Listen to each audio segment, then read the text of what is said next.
Ecclésiaste chapitre 3. Ecclesiastes chapter 3. Nous allons commencer depuis le verset 1er jusqu'au verset 8. Verse 1 to 8. Il y a un temps pour tout, There's a time for all, un temps pour toutes choses sous les cieux, time for you, un temps pour naître, un temps time pour to mourir, be born and time to die, un temps pour planter et un temps pour arracher time ce to qui a plant été and planté, time to take what was un planted, temps pour tuer et un temps pour time guérir, to kill and un temps pour abattre et un temps pour bâtir, un temps pour pleurer et un temps pour rire, a time to cry and a time to un laugh, temps pour se lamenter et un temps pour danser, and a time to mourn and a time to dance, un temps pour lancer des pierres et un temps pour ramasser des pierres, a time for throwing and picking up stones, un temps pour embrasser et un temps pour s'éloigner des embrassements, a time to hug and a time to extract yourself from there, un temps pour chercher et un temps pour perdre, a time for searching and a time for losing, un temps pour garder et un temps pour jeter, a time for keeping and a time for throwing, un temps pour déchirer a time to tear et un temps pour coudre, and a time to gather, un temps pour se taire et un temps pour parler, a time for silence and time to un speak, temps pour aimer et un temps pour a haïr, time to love and time to hate, un temps pour la guerre et un temps pour la paix. a time for war and time for peace. Que Dieu bénisse sa parole. May the Lord bless His word. Nous pouvons couvrir nos têtes pour la We prière. bow to prayer.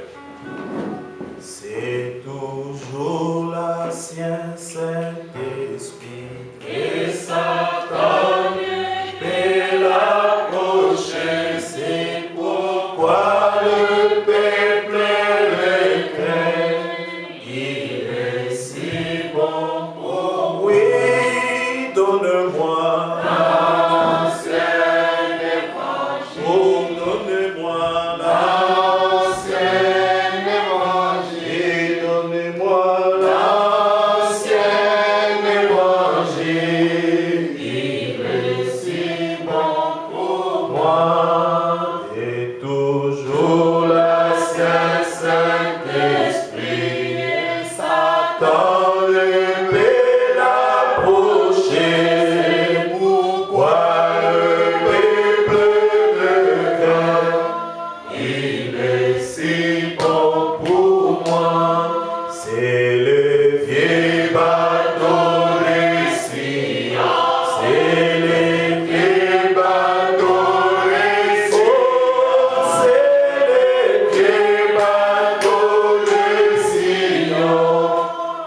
Embarquez à la voilà, donne-moi l'ancien évangile, donne-moi l'ancien évangile. Oh, donnez-moi l'ancien évangile. Il est si bon pour moi. Seigneur Dieu, William Branham, notre Seigneur, nous te remercions pour ce temps que tu nous accordes.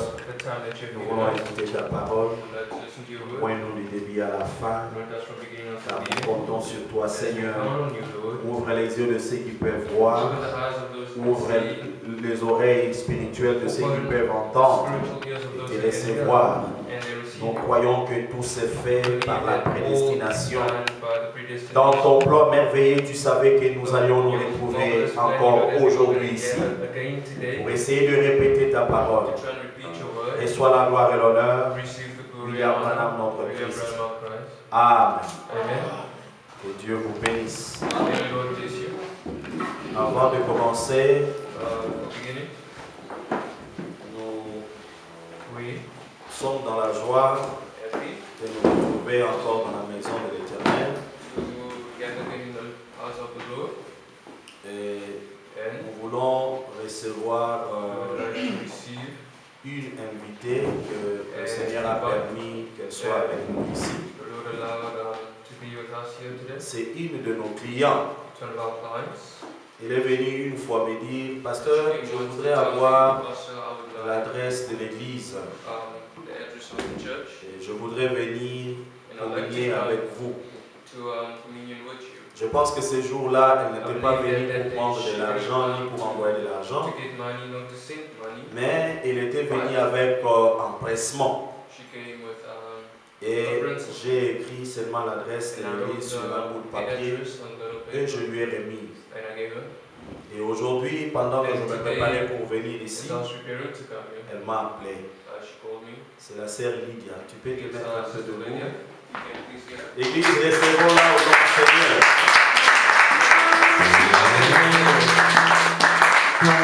La sœur Lydia, nous sommes dans la joie et très contents de te recevoir. Nous ne sommes pas comme on dit, des extraterrestres. Nous allons te demander seulement de nous supporter par notre manière d'adorer et ne nous justifie pas si vite, ne nous condamne pas non plus. Voyez ce que nous faisons si c'est dans la parole. Et si c'est dans la parole, je pense que c'est pour cela que Dieu a voulu que tu sois avec nous aujourd'hui. Nous vous recevons au nom du Seigneur. Et Dieu vous bénisse. Sentez-vous vraiment à l'aise. Nous allons essayer de nous faire en sorte que la parole soit au niveau que tout le monde peut saisir. Et c'est pour cela que Dieu a voulu que nous soyons ici. Pour nos visiteurs, vous allez voir des photos, vous allez voir la grande photo derrière ici. Et c'est le prophète William Marion Branham. Et au-dessus de sa tête là-bas, vous voyez, il y a une lumière. Cette lumière-là, ça s'appelle la colonne de feu. Qu'est-ce que la colonne de feu? La colonne de feu, c'est l'attribut de la plénitude de la divinité.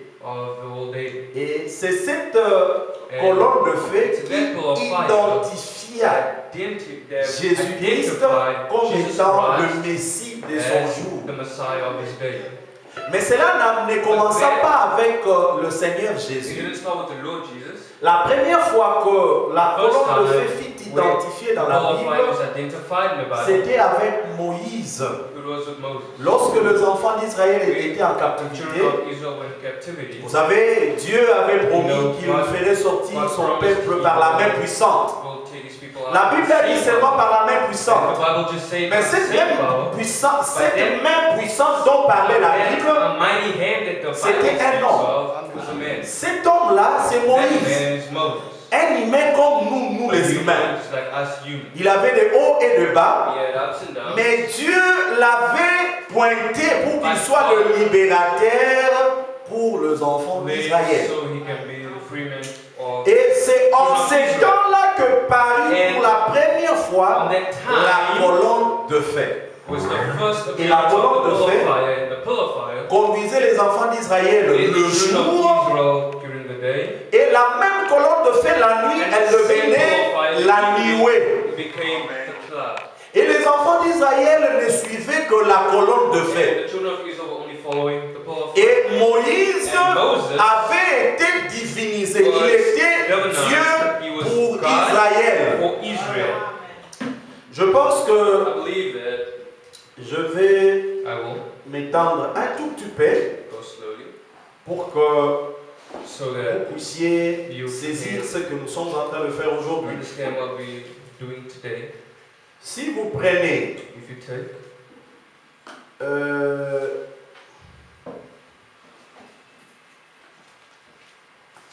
la Bible dans le livre d'Exode, je vais essayer de marcher seulement dans la Bible rapidement et puis nous allons entrer dans le vif du sujet de notre jour. Je crois que le Seigneur nous viendra en aide. Je suis dans Exode, chapitre 7, verset